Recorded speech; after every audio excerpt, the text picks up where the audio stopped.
1993년 2월 26일 금요일 오전 8시 15분 호주 빅토리아주의 빅토리아 경찰국 본부. 안녕하십니까. 오늘부터 살인사건 전담반에서 근무하게 된 에런 블런스 경관입니다. 자네가 오늘부터 내 파트너야? 파트너라는 말은 듣지 못했고 수습형사라는 말만 들었습니다. 그래, 뭐 좋아. 이름이 뭐라고 했나? 블리? 에런 블런입니다.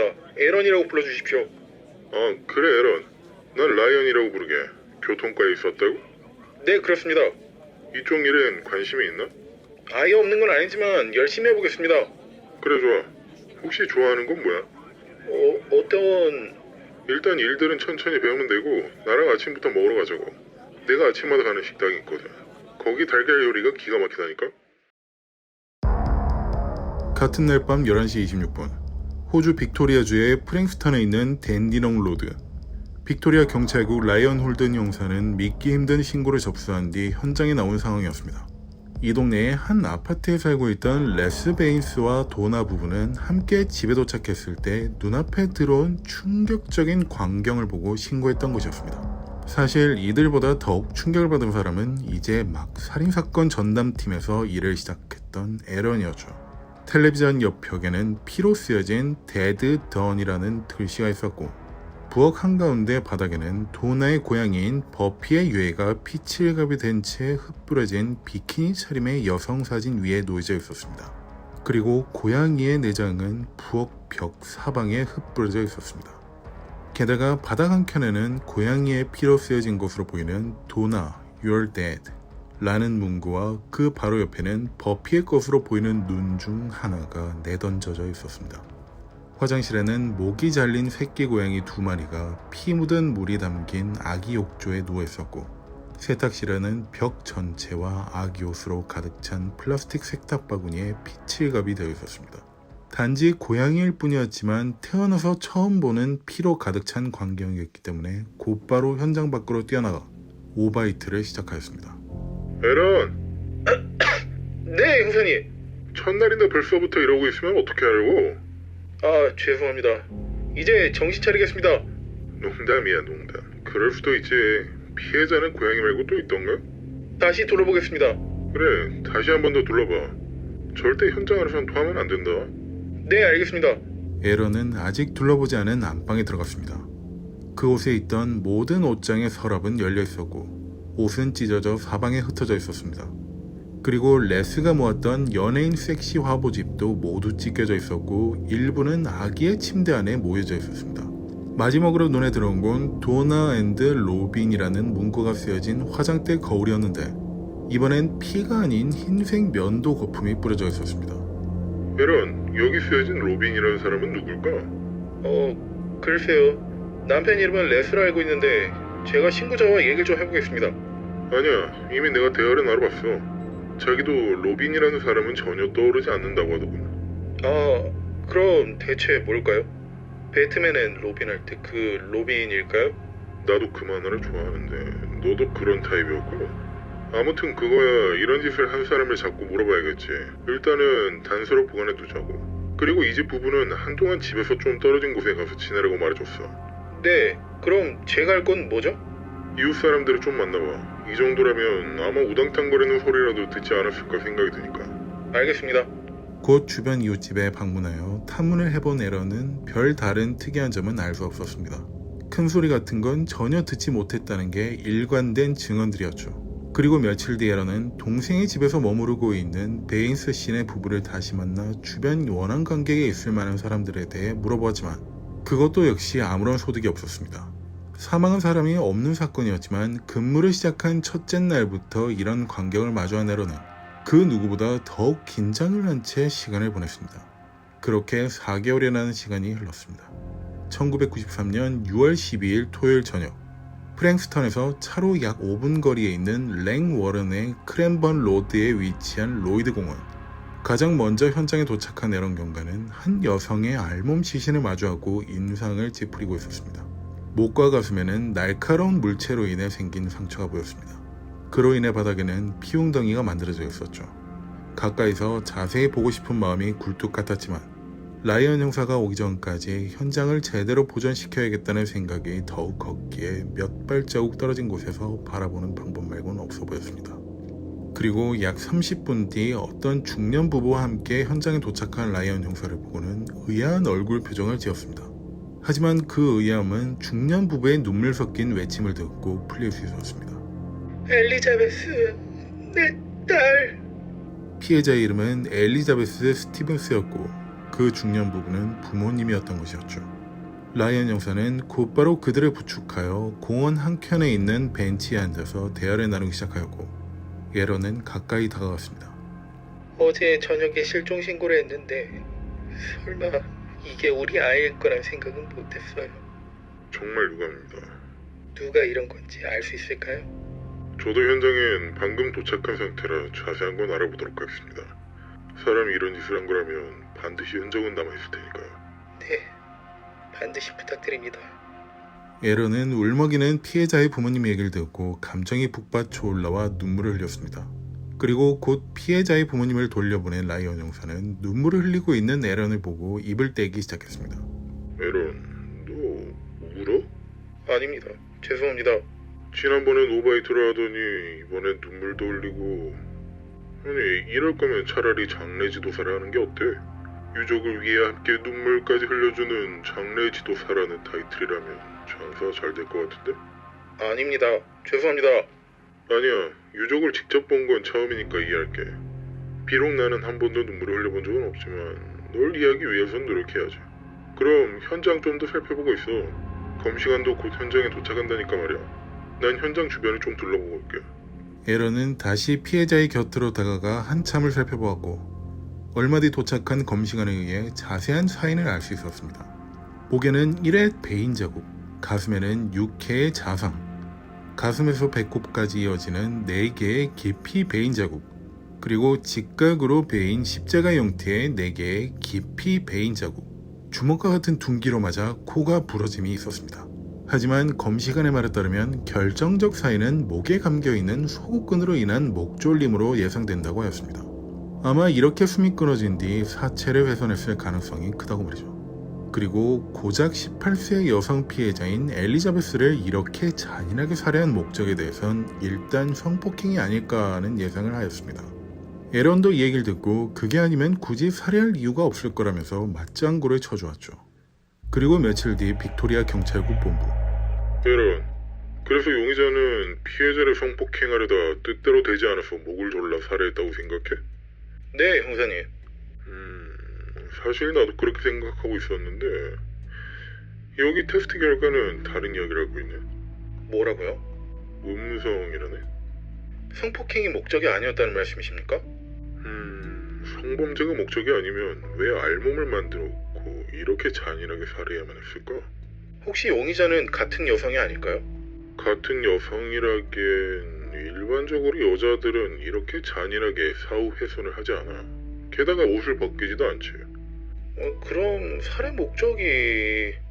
18살짜리 여자아이가 무슨 원한 관계가 있겠어. 채무 관계가 있었을 리도 만무하고. 하지만 공격 패턴은 깊은 분노나 원한이 있을 법한데 참 이상해. 나도 이런 케이스는 처음이란 말이야. 그런 의미에서 백색 도화지 같은 네 머리로 좀 생각해봐. 조금 신선한 상상을 해보라고. 혹시 이런 건 아닐까요? 게이? 게이라... 그것도 꽤 일리 있는데라? 감사합니다. 그럼 네 생각은 그 게이가 좋아하는 남자를 꼬시라는 엘리자베스를 살해했을 것이라는 거지? 네, 그냥 상상해보라고 하셔서. 그래, 이것도 꽤 가능성이 있어 보이니까 엘리자베스 학교 친구들을 좀 만나보도록 해. 특히 연애 관계 쪽을 말이야. 알겠습니다. 난 엘리자베스가 마지막으로 목격되었다던 버스 정류장 주변을 중심으로 탐문을 해볼게. 뭐가 나온다면 바로 얘기해주고. 에런은 고양이 사건과 엘리자베스 양의 사건을 놓고 깊은 생각에 빠질 수밖에 없었습니다. 태어나서 한 번도 보지 못한 끔찍한 광경을 꾸며놓은 용의자가 과연 엘리자베스도 이렇게 만들었을 수도 있을까 하는 고민이 그의 머릿속을 가득 채우고 있었죠.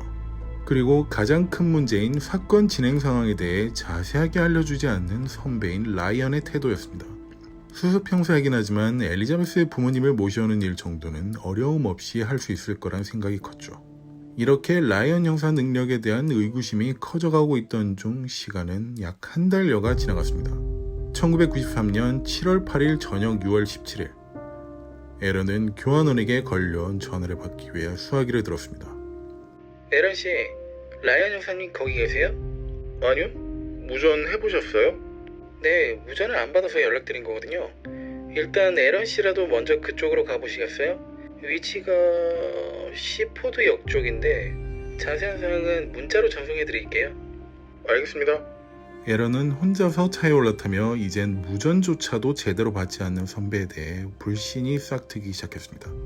약 15분 정도가 지나 자연국립보호구역 철책선 근처에 몸을 기댄 채 피를 흘리며 힘들어하고 있는 한 여성을 찾아낼 수 있었습니다. 언뜻 보기에도 그녀는 엉망이 된 긴 머리카락, 찢어진 스타킹과 반바지, 신발 한 짝은 사라진 상태라 누구에게 심각하게 공격당한 것처럼 보였으며 얼굴에는 주먹으로 구타당한 듯 입과 코에서 피를 흘리고 멍이 들어 있었습니다.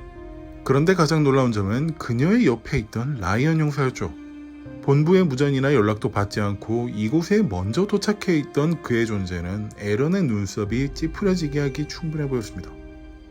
아니 형사님 여긴 어떻게 하시고 오신 거예요? 지금 중요한 건 그게 아니잖아. 어서 부축해서 차에 태워 병원으로 이동해. 어떤 단서가 남아있을지도 모르니까 절대로 씻기지 말고. 아 그럼 형사님은요? 일단 먼저 이동해. 아 네 알겠습니다. 곧 피해자를 차에 태운 에런은 피해자 여성을 통해 간단한 질문 등을 건넸지만 겁에 질려 넋이 나간 듯 입을 다물고 있었습니다.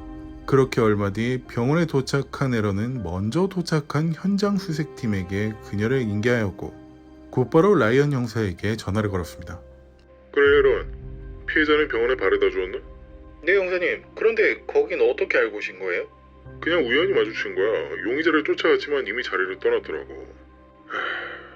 내가 보기엔 그 자식이 맞는 것 같은데. 엘리자베스 살인범이요? 내 감은 그렇게 얘기하고 있었네. 알겠습니다. 혹시 그 피해자가 무슨 말은 하지 않았나? 네 이동하는 동안 말을 시켜봤지만 이미 패닉 상태라. 알겠네. 내가 다시 연락하지. 자기 할 말만 남기고 통화를 끊어버리는 라이언 형사를 보고 에런은 한숨을 내쉴 수밖에 없었습니다. 파트너라고 생각하기도 힘들 정도였기 때문이었죠. 그렇게 병원에 입원한 피해자에게 어떤 단서를 얻을 수 있을까 하는 생각에 머무르다 약 2시간이 흘러갔습니다. 교환원에게 한 통의 전화를 받을 때까지 말이죠. 에런 씨? 네 말씀하세요. 혹시 라이언 형사님하고 연락이 닿았어요? 네 신고 현장에 도착했을 때 이미 피해자와 함께 있더라고요. 네? 그걸 어떻게 알고? 그곳을 지나가다가 우연히 마주쳤다고 하더라고요. 용의자를 쫓아갔지만 이미 사라진 상태였고요. 저도 더 물어보고 싶은 게 있어서 전화를 걸었는데 할 말만 하시고 끊어버리셨어요. 아 그렇군요. 어쨌든 제가 다시 연락드린 이유는 그곳 부근에서 한 실종 신고가 들어왔어요. 실종자는 22세 데비 프림이라는 여성이에요. 그녀의 집 주소를 찍어드릴 테니까 부모님을 한번 만나보시겠어요? 네. 에런은 통화를 끊은 후 차에 시동을 걸고 운전을 시작하였습니다. 그곳은 약 20분 정도 떨어진 곳이었는데 이 짧은 시간 동안 그의 머리 안에선 고양이의 피로 엉망이 된 집안 풍경, 엘리자베스의 부모님이 슬퍼하던 모습, 엘리자베스의 피투성이화된 유해, 패닉 상태의 입원 피해자가 교차되어 복잡하게 만들고 있었습니다. 틀림없이 무언가 알고 있을 법한 라이언 형사는 어떤 실마리도 제공해주지 않아 답답함만 더욱 심해지고 있었습니다. 안녕하십니까. 혹시 데비 프림 씨가 실종되었다고 신고 주신 분이신가요? 네 어서 들어오세요. 집안은 꽤 아담하고 소박하게 꾸며져 있었고 아기 침대와 옷까지, 손수건, 젖병 등이 눈에 들어왔습니다. 갓난아기가 있나요? 손자예요. 이제 태어난 지 12일 됐고요. 그렇군요. 혹시 데비 씨도 아드님인가요? 네, 그런데 형사님은 저희 딸과 나이가 비슷해 보이시는데 꽤 유능하신가 보네요. 아니요. 아직 경관이고 수습 형사예요. 이렇게 일한 지는 4달밖에 되지 않았습니다. 네, 언제 어디서 실종된 건지 말씀해 주시겠어요? 한 4시간 전이었어요. 6시가 조금 넘었을 때였죠. 아내가 저녁 준비를 하는 동안 딸은 분유가 떨어졌다면서 금방 사온다고 하더군요. 그렇게 차를 몰고 나갔는데 아직까지 돌아오지 않아서 신고를 했어요. 자기 아들을 놔두고 어디 갈 애는 아니거든요. 평소에는 이런 적이 없었나요?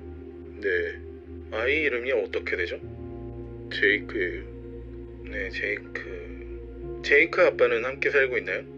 아니요, 미혼모예요. 그 남자는 애가 생겼다는 얘기를 듣고 잠적해버렸고요. 그냥 어린애들 사이에서 일어난 불장난 정도로 생각했었나 보더라고요. 그 남자가 납치했을 가능성은 없을까요? 생각해보지 않은 건 아닌데 그 겁쟁이 녀석이 굳이 1년 만에 다시 돌아와서 데뷔를 납치할 이유도 없고 그렇다면 돈이라도 요구했겠죠. 그런데 아무런 연락도 없어요. 혹시 사모님은 어디 계시죠? 딸을 좀 찾아보겠다면서 나갔어요. 평소에 가던 마트가 있는데 그것부터 시작해서 다 물어보고 다닐 생각인가 보더라고요. 네. 그런데 위험할 수도 있으니 연락하셔서 귀가하라고 말씀해 주셨으면 합니다. 이 근처에서 비슷한 시각의 여성을 대상으로 한 폭행 사건이 있었거든요. 그 여자는 괜찮나요? 지금은 병원으로 옮겨져 치료를 받고 있고 생명에는 지장이 없습니다. 일단 저희가 최대한 따님의 행적을 쫓아볼 테니 큰 걱정은 하지 마시고 자택에서 기다리셨으면 좋겠군요. 네, 꼭 부탁드리겠습니다, 용사님. 1993년 7월 12일 월요일, 데비 프림 실종 4일째. 프랭스턴에서 북쪽으로 약 5km 떨어진 카럼 다운스의 한 사건 현장. 여성의 나체 시신이 발견되었다는 이곳 목장 주인의 신고를 받고 출동한 내로는 참혹한 모습을 보곤 오바이트를 하고 있었습니다. 그 피해자는 바로 자신이 4일 전에 만났던 실종자의 부모님 보여준 데비의 사진과 똑같은 여성이었기 때문이었습니다. 피해자의 참혹한 모습과 자신이 제대로 해내지 못했다는 죄책감이 섞여 올라온 메스꺼움이 주된 이유였습니다. 피해자의 목에는 지난 엘리자베스와 똑같은 방식으로 보이는 소국끈으로 졸린 듯한 사큰이 있었으며 목, 얼굴, 가슴, 팔, 배 등 모든 전면부를 총 24회나 찌른 부상이 보였습니다. 그리고 엘리자베스 사건 현장에서 시신 부상 체크를 담당했던 잭 솔든 검시관은 이번에도 지난번과 마찬가지로 성폭행 흔적은 찾아볼 수가 없다고 얘기했습니다. 게다가 누가 보더라도 이건 지난 그 범인과 동일범의 소행이라 확신하였죠. 이 얘기를 듣게 된 에런은 곧바로 라이언 형사에게 전화를 걸었습니다. 하지만 신호가 가는 소리만 들릴 뿐 받진 않았죠. 에런, 근무 중에 여자친구한테 전화하는 건 안 된다고 했잖아. 형사님. 형사님께 전화하고 있었어요. 내 폰은 차에 있는데 왜? 여기 피해자요. 며칠 전에 말씀드린 그 실종자예요. 데비 프림이요. 안 그래도 피해자 부모님을 만나 뵙고 오는 길이야. 다 말씀드렸으니 그쪽은 걱정하지 말고. 네? 형사님한테 연락이 안 돼서 말씀도 못 드렸는데 어떻게 하셨어요? 이쪽 밥을 먹고 산 게 20년이 넘었는데 모르겠나. 시간이 지나면 알게 될 테니까 그 점은 넘어가자고. 엘리자베스를 살해한 방식과 비슷하지? 네. 근데 제가 거의 먼저 도착했는데 어떻게... 아유, 너 놀란 거야? 나랑 일하면서 계속 놀라기만 하면 일 못할 텐데. 어쨌든 동일범의 소행처럼 보인다는 거지? 네.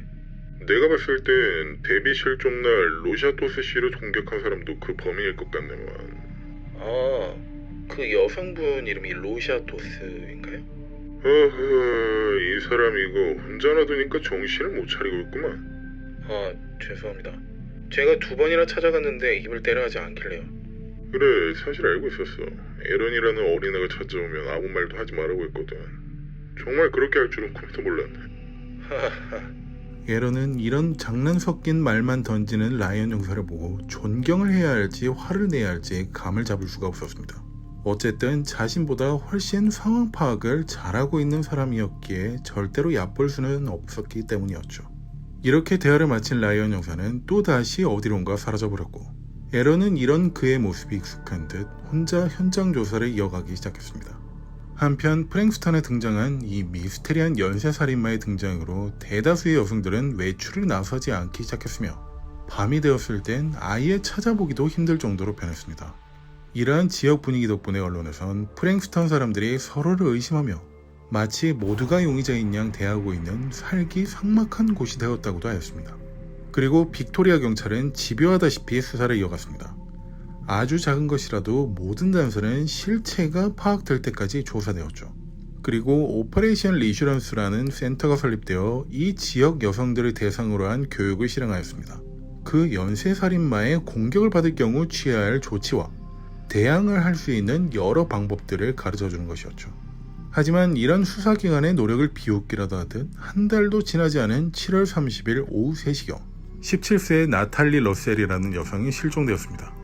에런은 침통하고 불안해하는 나탈리의 부모님을 만나 실종 경위를 파악했습니다.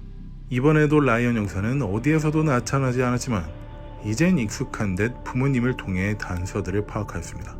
나탈리는 프랭스턴에 있는 존 폴 칼리지에 다니는 학생이었는데 집으로 돌아올 시간이 훨씬 지났는데도 연락이 닿지 않아 신고한 것이라 하였죠.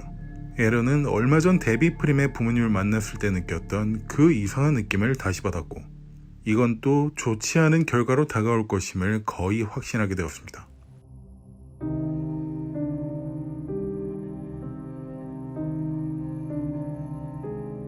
그리고 그로부터 8시간 후인 밤 11시경 롱아일랜드 골프클럽을 관리하던 사람을 통해 나체의 여성 시신이 발견되었다는 신고가 접수되었습니다. 그곳에 도착한 에런은 머리와 몸이 분리된 채 배수로에 아무렇게나 처박혀 있는 나탈리를 확인할 수 있었습니다. 다시 그의 머리 안에선 고양이의 피로 얼룩진 집안과 엘리자베스의 부모님의 눈물, 로샤의 패닉 상태의 얼굴, 데비의 참혹한 유해가 떠올랐습니다. 그리고 항상 농담 따먹기 같은 장난을 치는 라이언 형사의 얼굴이 함께 떠올랐습니다. 모든 게 처음인 에런의 입장에서 이 난해한 것들은 그를 혼란스럽게 하기 충분해 보였습니다. 하지만 빅토리아 지역 최연소 형사가 되려는 그의 욕구를 막아설 수는 없는 듯했죠. 이 연쇄살인범은 시간이 지날수록 점점 폭력적이고 공격적인 성향을 두드러지게 나타내고 있었기에 더 이상 시간을 지체한다면 어떤 무고한 희생자가 나올지 몰랐기에 이번에는 꼭 확실한 단서를 잡아야 했습니다. 이렇게 다시 마음을 가다듬은 에런은 피해자의 유해가 있는 곳을 향해 걸어가기 시작했고 곧 그의 눈에 들어온 한 사람은 이런 말을 건넸습니다. 에런, 자꾸 농땡이 피고 있을 거야? 형사님, 여긴 제가 가장 먼저 도착했습니다. 어쭈, 수습 형사가 말 듣고? 아니, 그게 아니라 형사님은 현장으로 농담이야, 농담. 급한 일이 있었어. 여기 절단면을 자세히 보니까 조금 이상하게 보이더라고. 네? 저도 아까 존이랑 함께 봤는데 특이한 건 없었는데요. 존은 우리가 숟가락으로 떠 먹여줘야 분석해주는 사람이고, 야 이리 와봐. 여기 뭔가 부자연스러운 살점 보이지? 피부색도 다르고 뭔가 그래 보이네요. 용의자는 여지껏 피해자를 상대로 절단을 시도한 적은 한 번도 없었잖아. 하지만 이번엔 그렇게 저질렀고 말이야. 분명 처음이라서 자기 손 같은 곳이 베었을 가능성이 매우 높았겠지. 그럼 피해자의 피부일 수도 있다는 말씀이신가요? 그렇지. 일단 이걸 들고 존에게 분석을 의뢰해봐. 피해자의 것과 일치하지 않는다면 분명히 용의자의 것이 맞을 테니까. 그럼 난 통화 좀 하고 올게. 말을 마친 라이언 형사는 곧바로 어디론가 향했고 에런은 존을 불러 분석 의뢰를 시작했습니다. 그리고 그건 며칠 뒤 피해자가 아닌 제3자의 것으로 밝혀졌죠. 에런, 나탈리가 실종되었던 날 오후 3시쯤에 말이야. 내가 차 번호판이 없는 차량 한 대를 발견해서 차량 등록번호를 적어놨는데 조회를 좀 해줄 수 있어? 어디서요? 그 피해자가 발견되었던 곳에서 1km도 안 떨어진 곳이었어. 토요타 코로나였는데 꽤 연식이 오래된 모델이었고.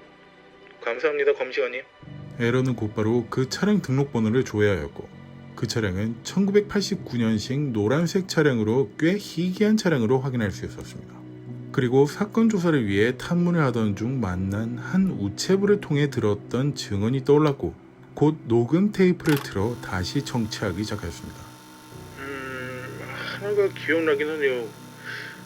노란색 토요타 차량이었는데 제가 자전거를 타고 가던 중에 눈이 마주쳤을 때 마치 들키지 않으려는데 좌석 뒤로 푹 숙이면서 눈을 돌리더라고요. 저는 무슨 잠복하고 있는 형사인가 하는 생각을 하며 그냥 지나갔는데 뭔가 수상했던 느낌은 아직 떨쳐버리기 힘드네요. 에런은 이 토요타 차주가 그 연쇄살인과 밀접한 관련이 있는 사람임을 확신하고 해당 연락처로 전화를 걸었습니다. 하지만 전화를 받지 않아 음성사서으로 연락을 달라는 메시지를 남긴 후 기다리기로 하였습니다. 그리고 약 2시간이 지났을 때 샤론 존슨이라고 밝힌 한 여성이 전화를 걸어왔습니다. 에런 경관님 휴대폰인가요? 네, 누구시죠? 전 샤론 존슨이에요. 저희 남편이 찾고 있다는 사서함을 확인하고 연락드렸어요. 폴 데니어 씨 아내분이신가요? 네, 근데 무슨 일 때문에 연락 주신 거예요? 별건 아니고 최근에 일어나고 있는 연쇄살인 사건을 잘 알고 계실 거예요. 그래서 그냥 일반적인 조사 중 하나뿐이라는 말씀부터 드리고 싶네요.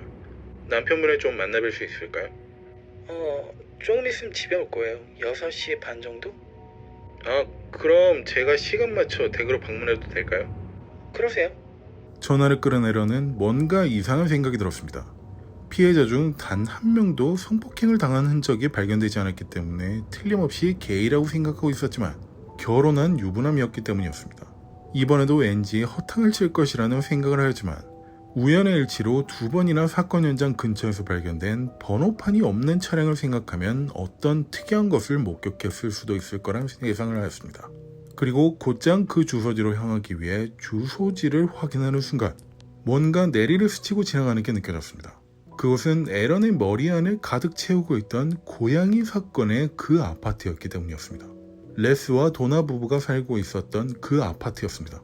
계속되는 우연의 일치는 이 남자가 범인이라는 확신을 갖도록 만들어주었고 제 시간에 도착한 에런은 폴 데니어와 마주할 수 있었습니다.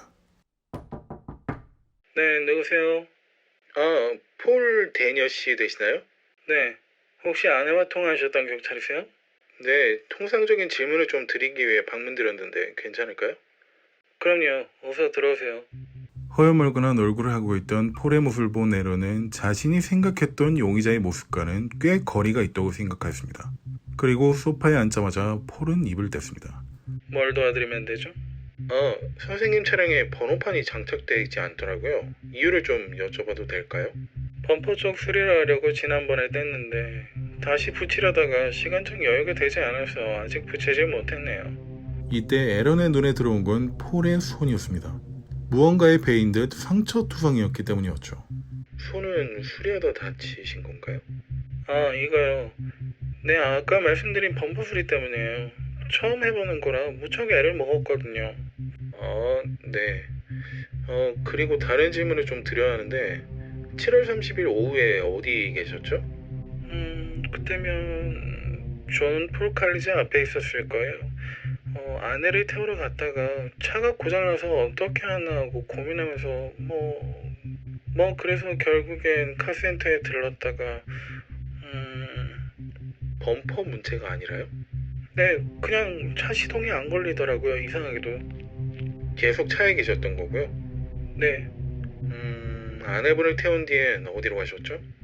집으로 왔죠. 차 수리한다고 계속 집에 있었어요. 카센터에서 차를 고친 게 아니었나요? 수리하는데 돈이 많이 들어서요. 그 범퍼만 집에서 교환하려고 했죠. 혹시 실례지만 손을 좀 자세히 볼 수 있을까요? 네. 차를 수리하셨다고 하는데 상처들은 칼에 베인 것 같아 보이는데요. 그렇죠. 제가 처음이라 그릴 쪽에 있는 펜에 손이 몇 번 베었어요. 시동을 끄고 하셨으면 됐을 텐데 다치면서도 계속 켜놓고 하셨어요? 네, 당연히 켜놓고 하는 건 줄 알았죠. 계속 말을 지어낸 듯한 폴을 보고 있던 에런은 결국 경찰국으로 동행을 요청하였고 그는 별다른 저항 없이 함께 향하겠다고 동의하였습니다. 얼마 뒤 경찰국에 도착한 에런은 카메라와 마이크를 설치하기 위해 폴을 다른 방에 대기시킨 뒤 방에 들어왔습니다. 형사님? 그래 에런, 용의자를 데려왔다고? 네? 어떻게 하셨어요? 아직 아무한테도 말하지 않았는데요. 이젠 그만 좀 놀랄 때도 됐잖아. 하여간 그 사람이랑 대화는 좀 나눠봤어? 네, 계속 말을 지어내는 느낌이라 숨기고 있는 걸 캐내봐야겠다는 생각이 들어서 데려왔습니다. 그래, 내가 없어도 꽤 잘 진행되어가는 느낌이네. 난 누굴 좀 만나러 가서 좀 나가보겠네. 도와주시러 온 게 아니었나요? 이미 자네 혼자서 다 해낸 것 같은 느낌인데 내가 또 도와야 할 일이 남았나? 아니, 예를 들자면 신문 스킬 같은 거나 하다못해 굿캅, 배드캅 같은 거라도 도와주시면 좋을 것 같아서요. 이미 자넨 내가 없어도 거의 확실한 용의자를 잡아오는데 성공하지 않았나? 잠깐 나갔다가 다시 올 테니 잘 해보게. 믿고 있다고 에런. 네, 일단 해보고 있겠습니다. 이렇게 대화를 마친 라이언 형사는 문을 열고 밖으로 나갔고 에런은 한숨을 쉬며 카메라 세팅을 마친 뒤 폴을 불러왔습니다. 이렇게 마주한 에런은 폴에게 용의자가 아닌 참고인으로 조사를 하는 것일 뿐이지만 만약 거짓말이 드러날 경우엔 기소가 될 수 있다는 말을 먼저 건넸습니다. 이후 다음날 아침이 될 때까지 이어진 범행과 밀접한 관련이 있는 질문에 대해서 자신과 무관하다며 일관된 주장을 하였습니다. 좋습니다. 이렇게 몇 시간 동안 그리 주장하시니 선생님 혈액과 머리카락 샘플을 제공하시고 귀가하셔도 좋습니다. 폴 데니어 씨? 나탈리는 제가 죽인 게 맞아요. 마지막 희생자요? 네, 그렇지만 다른 사람들은 제가 죽인 게 아니에요. 억울하다고요. 억울하다고요? 사람을 죽여놓고 걘 고작 17살이었다고요? 그럼 궁금한 게 있어요. 제 샘플을 가져가면 DNA 결과가 나오는데 얼마나 걸려요? 어차피 지금 살인 혐의로 체포될 텐데 그런 게 왜 궁금한 거죠? 다른 피해자들한테 발견된 다른 DNA 증거는 뭐가 있나요? 여기 잠시만 있어보세요. 한숨을 쉬며 일어난 에런은 문을 열고 밖으로 나가 누군가에게 도움을 요청하는 듯 보였습니다. 그리고 약 1분이 지났을 때 다시 들어온 에런은 입을 뗐습니다.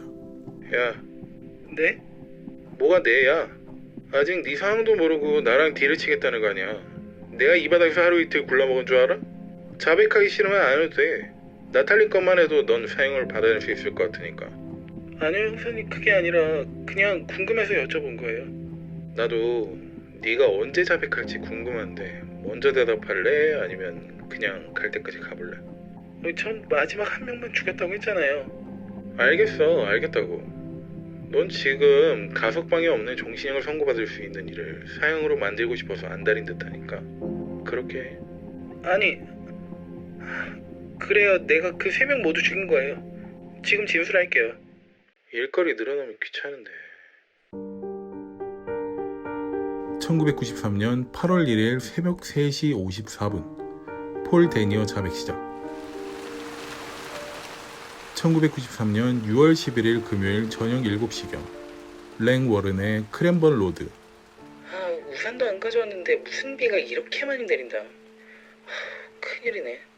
친구들과 헤어지고 집으로 버스를 타고 오던 엘리자베스는 갑자기 몰려온 먹구름이 쏟아붓는 비를 보고 한숨을 내쉬고 있었습니다. 그리고 곧 집 근처에 있던 크랜번 로드에 있는 버스 정장에서 하차한 뒤 깊은 생각에 잠겼습니다. 우산을 사 마라. 사기엔 용돈을 거의 다 써버려서 너무 아까운데. 이렇게 고민하고 있던 중 무언가가 등 뒤를 쿡 찌르는 듯한 느낌을 받고 고개를 뒤로 돌리려는 순간 지금 등 뒤에 총을 대고 있으니까 비명을 지르거나 도망치려 하면 곧바로 죽일 거야. 그냥 내가 시키는 대로만 하면 목숨을 살려줄게.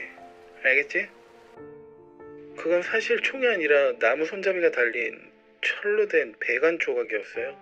그냥 길 가다 주운 거였죠. 그걸로 어린아이를 잘 도석였고. 살려주세요. 제발요. 로이드 공원이 어딘지 알지? 네. 그곳으로 곧장 걸어가. 대신 너무 빨리도 걷지 말고 그냥 자연스럽게 걸어. 내가 뒤에서 따라갈 테니까 허탈 생각은 하지 말고. 겁에 질린 엘리자베스는 시키는 대로 로이드 공원으로 걸어가기 시작했습니다. 그리고 얼마 뒤 공원 입구를 지나 엘리자베스는 약간 곤란한 목소리로 물었습니다. 죄송한데 제가 버스에 탈 때부터 소변을 참았어요. 화장실 좀 들렸다 가도 돼요? 잠시 고민하던 폴은 화장실로 그녀를 데려갔고 볼일을 보는 동안 밖에서 기다려주었습니다. 걔가 도망치지 않으리라는 걸 확신하고 있었나? 그냥 배려해주고 싶었어요. 고양이가 쥐욕정하는 소리를 하고 있고. 계속 얘기해봐. 얼마 뒤 볼일을 보고 나온 엘리자베스는 폴이 지시하는 방향으로 계속해서 걸어가기 시작했습니다. 그리고 축구 골대를 지나자마자 바로 우측으로 꺾고 덤불이 우거진 곳으로 향했습니다. 폴은 그 덤불 사이로 들어가 사람들의 눈에 띄지 않겠다 판단한 곳에 도착하자마자 뒤에서 그녀를 밀쳐서 쓰러뜨리고 있는 힘껏 목을 졸라 기절시켰습니다. 이건 불과 1분도 채 걸리지 않았습니다. 엘리자베스가 기절하자마자 한 행동은 뭐지? 칼을 꺼내서 일단 목을 여러 번 찔렀어요. 그런데 고통이 심했던 건지 깨어나더라고요. 캑캑거리면서 숨을 쉬려고 노력하면서 절 밀치고 도망가려 했어요. 진짜 마음만 먹으면 도망갈 수 있어 보였거든요. 피를 많이 흘리긴 했지만요. 그래서 일단 다시 쓰러뜨려서 무릎으로 목을 눌러서 움직이지 않을 때까지 기다렸어요. 가슴과 배에 있던 칼자국은 그 뒤에 한 건가? 네. 무릎으로 눌려 얼굴이 파랗게 질려가며 죽어가는 엘리자베스를 무표정한 얼굴로 쳐다보고 있던 폴은 마치 자신이 신이라도 된 것처럼 오만한 웃음을 짓는 듯 보였습니다. 그리고 무릎을 목에서 떼자 다시 산소가 공급되는 듯 엘리자베스의 온몸은 경련이 와서 부르르 떨기 시작했습니다. 이런 참혹한 모습까지도 모두 기억하려는 듯 보이는 폴은 한시도 눈을 떼지 않았습니다. 그러니까 이렇게 해서 막 여길 이렇게 떨더라고요. 사시나무 떠는 것처럼요. 조금 안타깝긴 했어요. 왜지? 제가 엘리자베스를 노리고 한 건 아니었거든요. 단지 버스 정류장에서 기다리면서 버스에서 내리는 여자를 죽이려고 했던 거였으니까요. 하필이면 그 자리에서 엘리자베스가 도착한 걸 뿐이에요. 그럼 피해자를 특정하지 않은 계획 범죄라는 건가? 네, 그래서 좀 안타까운 생각이 들었던 거예요. 왜 죽이려 했던 거지? 전 살면서 사람들에게서 이미 여러 번 죽었다고 생각했어요. 살아도 사는 게 아니었죠.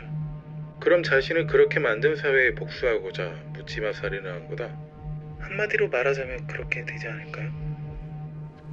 목숨이 완전히 끊어진 엘리자베스의 시신을 어디론가 끌고 가기 시작한 폴은 배수로 앞에 멈춰섰습니다. 그리고는 다른 사람들이 쉽게 볼 수 있을 만큼 상체가 배수로 위쪽으로 나오도록 앉혀놓았습니다. 이렇게 마지막 일을 마친 폴은 집으로 걸어가던 도중 직접 제작했던 수제칼을 쳐다보았습니다. 피범벅이 되어 있던 그 칼은 이미 수명을 다했다는 걸 알려주려는 듯 날이 구부러져 있었습니다. 다소 아쉽다는 표정을 지은 폴은 그 칼을 손잡이와 분리시켜 길가에 아무렇게나 버렸습니다. 좋아, 그렇게 발견이 된 거고, 그럼 이젠 7월 8일 밤으로 돌아가보자. 내가 알기로 로샤 씨를 공격했지만 실패했고, 다른 먹잇감을 찾아서 그 부근을 돌아다니다 데비 씨를 공격한 걸로 알고 있는데 맞나? 아, 그 여자 이름이 로샤였군요. 1993년 7월 8일 오후 5시 52분경 폴은 시포드역 근처를 걷고 있었습니다. 그의 눈은 아름다워 보이는 여성을 찾고 있는 듯 보였죠. 그리고 곧 그의 눈은 혼자서 걷고 있던 한 여성에게 고정되었고 빠른 걸음으로 그녀의 뒤로 다가간 그는 오른손으로 입을 막고 왼손으로는 알루미늄으로 된 짧은 파이프를 갖다 대었습니다. 폴이 조용하라는 소리를 건네기도 전에 그 여성은 자신의 입을 막고 있던 폴의 손가락을 있는 힘껏 물었습니다. 당황한 폴은 짧고 작은 비명을 지르며 여성을 파이프로 후려쳤지만 물고 있던 손가락을 놓을 생각은 없어 보였습니다. 곧 넘어진 둘은 몸싸움을 하기 시작했고 얼굴과 몸을 두들겨 맞고 있던 그녀는 도망갈 수 있는 틈이 보이자 물고 있던 손가락을 놓고 길 한가운데로 달려갔습니다. 하지만 불행하게도 지나가던 차들은 그녀를 피해서 지나가기만 하였고 한 대도 멈출 생각은 없어 보였습니다. 그렇게 몇 대의 차량이 지나간 후 답이 없다 판단한 그녀는 폴에게서 멀리 달아나려 반대쪽 길가로 뛰어갔고 폴도 그녀를 뒤쫓아 결국 머리채를 잡아 멈추는 데 성공했습니다. 이 칼에 진짜 죽고 싶지 않으면 조용히 하고 따라와.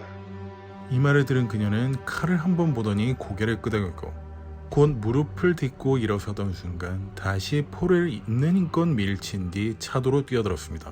이걸 보던 폴은 더 이상 이곳에서 말썽을 일으키면 안 되겠다는 판단이 선 듯 그녀와 반대 방향으로 달려가기 시작했습니다. 로샤 씨를 어쩌라고 했지? 옆에 있던 공원에 데려가서 죽이려 했죠. 지난번에 사용했던 흉기는 버렸다고 했는데 또 만든 건가? 네, 말씀드렸다시피 제가 만든 칼이었으니까요.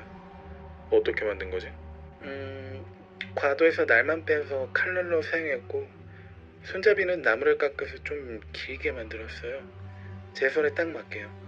처음에 만들었던 건 손잡이가 좀 짧았는데 찌를 때 제 손이 베이더라고요. 그럼 지나온 거군. 맞나? 그런가요? 좋아. 그럼 그곳을 바로 떠났나? 네,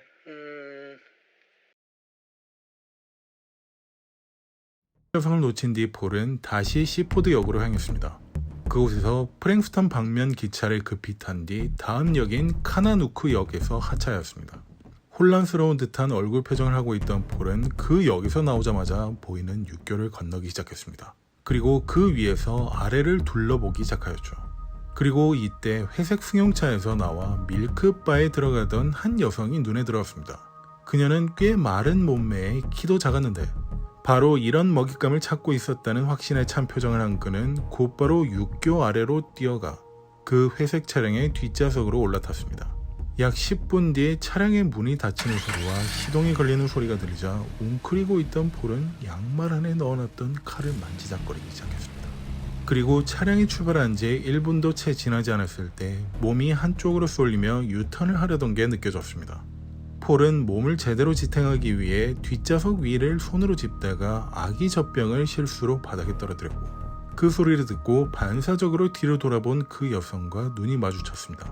소스라치게 놀란 그녀는 실수로 핸들을 밀크바가 있던 건물을 향해 틀었고 그건 곧 충돌을 야기시켰습니다. 쿵 하는 소리와 함께 차량 본넷이 찌그러질 정도로 큰 충격을 받았지만 그녀의 눈은 뒤에 있던 폴을 보고 여전히 혼란스러운 듯 이리저리 굴리고 있었습니다. 이 차량을 버리고 도망쳐야 하는 것인지 소리를 질려야 하는 것인지조차도 제대로 판단을 내리기 힘들어 보였죠. 찍소리도 내지 말고 아무 일도 없었다는 듯이 빨리 차부터 빼. 그렇지 않으면 머리통이 날아갈 줄 알아. 넌 총이 없었는데 피해자는 그 말을 믿었나? 그 여자 옆구리에 알루미늄 파이프를 대고 있었어요. 직접 쳐다볼 배짱도 없는 여자들은 그게 총이라고 하면 믿을 수밖에 없죠. 그리고 그 여자가 바로 제가 말하는 여자였고요. 그런데 넌 이미 그 차에 타는 순간 그 여자가 애기 엄마라는 사실을 알았을 텐데 그 사실이 네가 하려는 행위에 영향을 끼치진 않았나? 최소한의 배려를 하고 싶었어요. 어떻게? 폴은 그녀에게 운전할 방향을 알려주었고 얼마 뒤 도착한 곳은 폴이 이미 과거에 알아봤던 인적이 드문 곳이었습니다. 여긴 사람들이 거의 오지 않는 곳이야. 하지만 만에 하나 다른 사람에게 어떤 신호라도 보내면 머리통을 날려버리고 그 내용물로 차 내부를 장식할 테니까 각오해. 나무 근처에 차를 세운 뒤 내리라고 말한 폴은 뒷좌석에 놓여져 있던 선물 상자를 감고 있는 끈을 풀어 차에서 내렸습니다. 그리고 그녀의 눈을 끈으로 감싼 뒤 묶기 시작하였죠. 이건 내 최소한의 배려야. 곧 끈을 다 묶은 듯한 폴은 주머니에 손을 집어넣어 전기 코드선을 꺼내기 시작했습니다. 그리고 눈을 가리고 있던 그녀의 얼굴 앞으로 들어보이며 말했습니다. 이거 보여?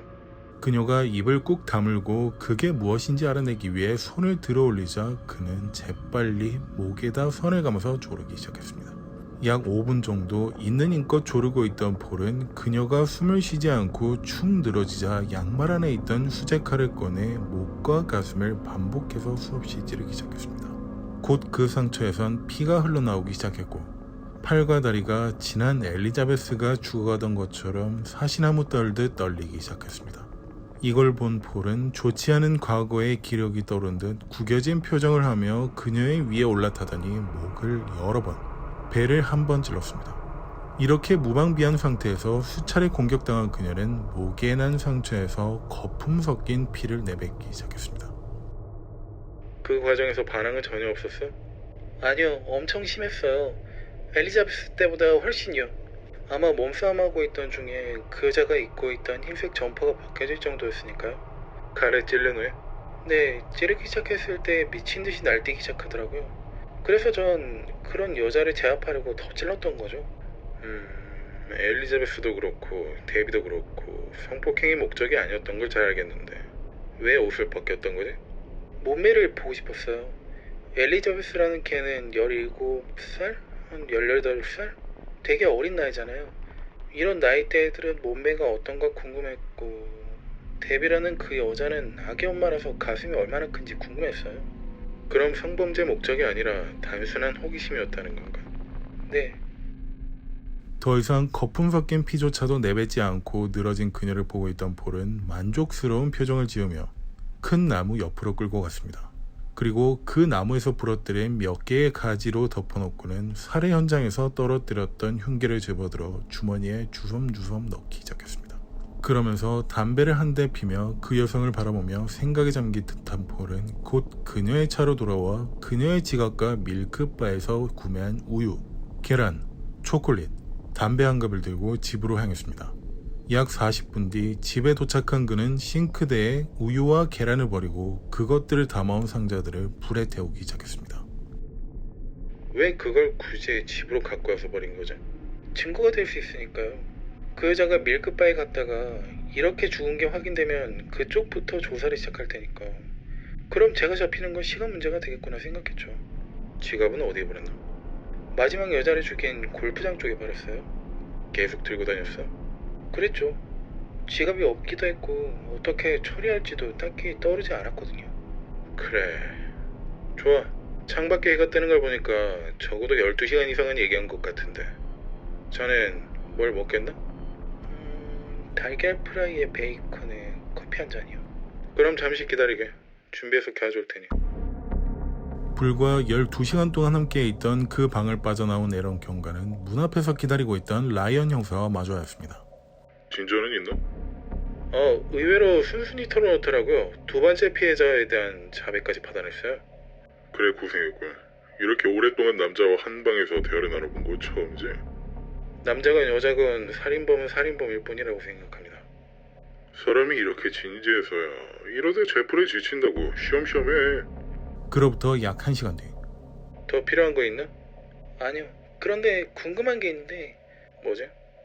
로샤라는 그 여자는 괜찮아요? 정신과 진료를 받으면서 근근히 버티는 중이라고 들었는데 그 여자 안부가 갑자기 왜 궁금해진 거지?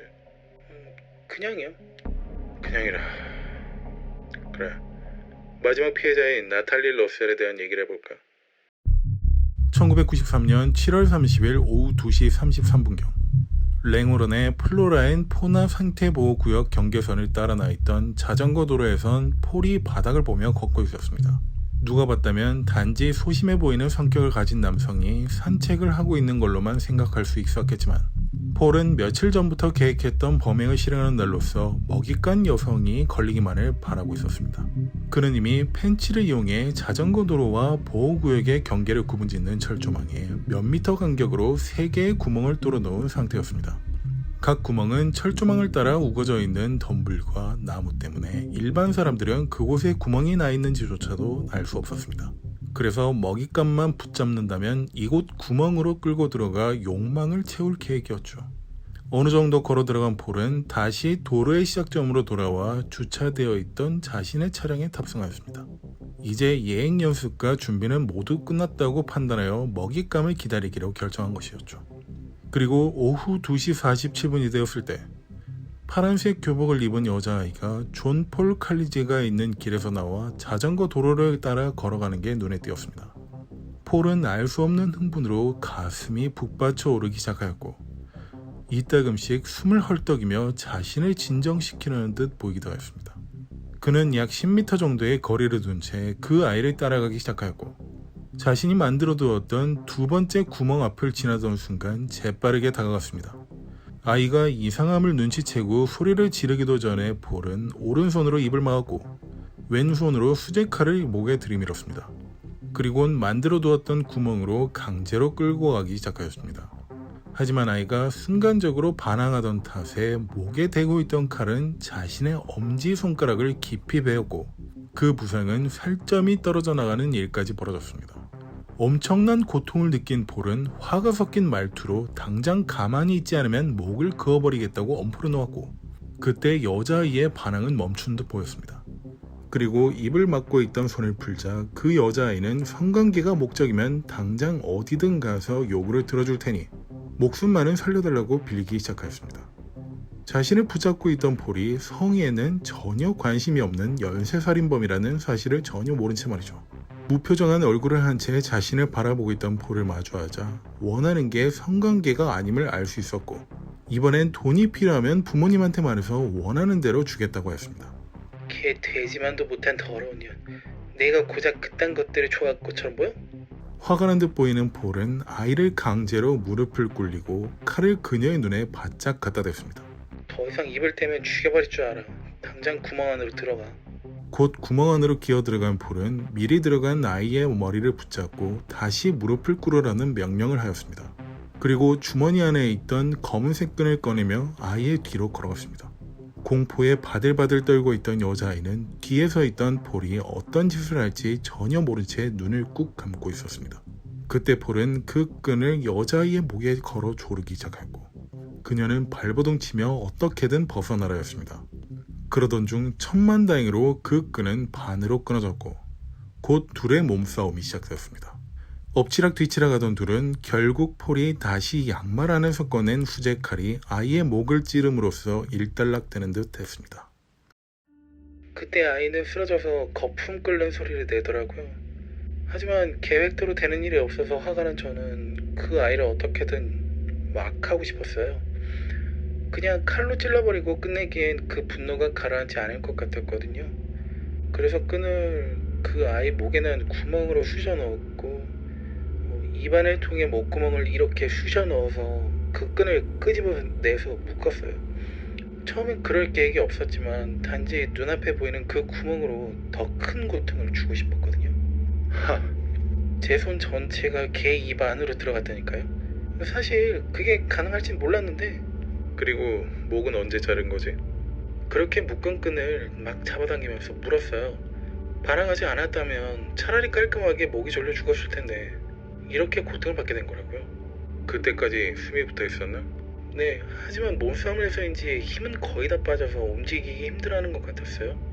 그리고 머리를 잘라내고도 화가 풀리지 않아서 풀릴 때까지 몸을 계속 걷어찼죠. 그렇게 하고는 머리를 몸 옆에다 가져다 놨어요. 폴은 자신의 피와 여자아이의 피로 젖은 손을 주머니에 찔러 넣은 채 들어온 구멍을 통해 밖으로 나갔습니다.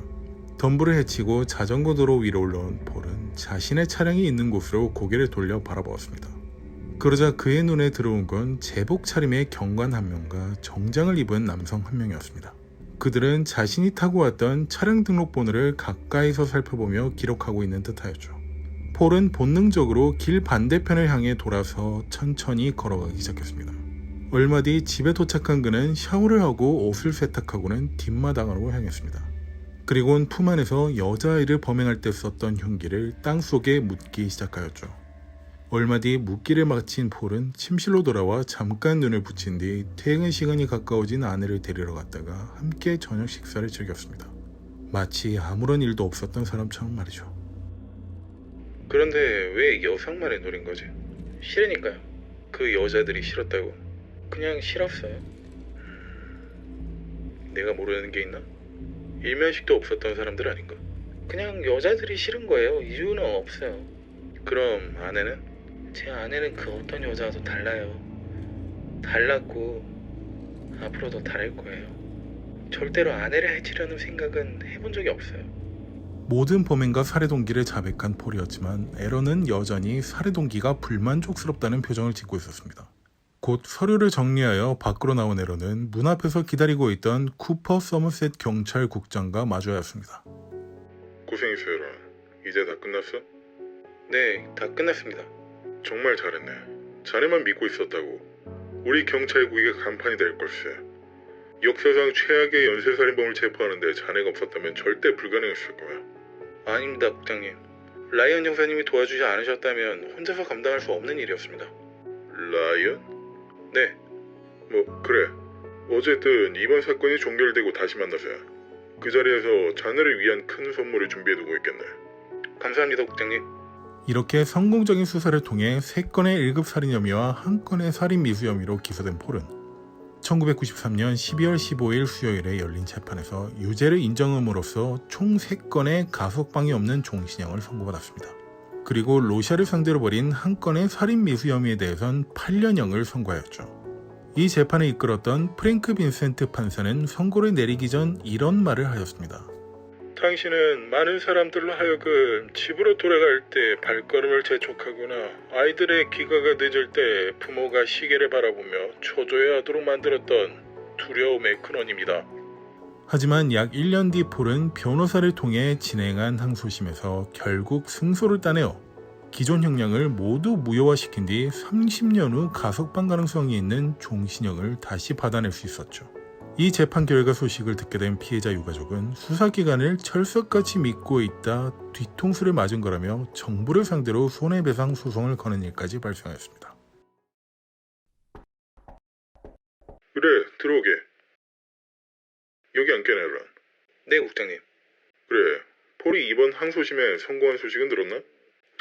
네, 조금 안타깝긴 하지만 검사가 아니랬던 부분이 있었던 것 같더라고요. 어쩔 수 없는 결과라 생각됩니다. 나도 그렇게 생각하고 있었네. 어쨌든 내가 자네를 부른 건 훈장 말고 다른 이유 때문이네. 훈장 수여는 예정대로 진행될 테니 걱정하지 않아도 되고, 라이언 말입세. 네? 라이언 형사님이요? 그래, 자네가 라이언을 어떻게 알지? 네? 무슨 말씀하시는지 잘 이해가 가질 않네요. 당연히 제 파트너니까 잘 알고 있죠. 누구한테 들었나? 네? 그게 무슨... 대체 라이언에 대해 어떻게 알고 있냐는 말이야. 그는 죽은 지 30년도 넘은 과거 내 파트너였다는 말일세.